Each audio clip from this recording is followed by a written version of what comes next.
बाप रे बाप सैया समोसा से मरले बा। बाप रे बाप सैया समोसा से मरले बा।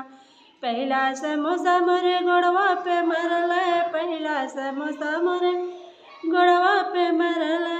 बाप रे बाप घर घर का घूमल छोड़वले बा। बाप रे बाप घर घर का घूमल छोड़वले बा। बाप रे बाप सैया समोसा से मरले बा। दूसरा समोसा मोरे अखिया पे मरले, दूसरा समोसा मोरे अखिया पे मरले।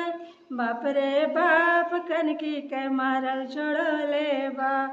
बाप रे बाप कनकी के मारल छोड़वले बा।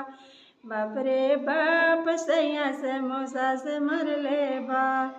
तीसरा समोसा मोरे करिया पे मरल, तीसरा समोसा मोरे कमर पे मरल। बाप रे बाप रोज रोज के सूतल छोड़वले बा। बाप रे बाप रोज रोज के सूतल छोड़वले बा। बाप रे बाप सैया समोसा से मरले बा।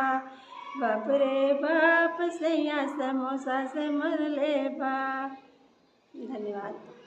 आप लोगों के चुटकुला गाना कैसा लगा वैसा ज़रूर कमेंट में बताएं।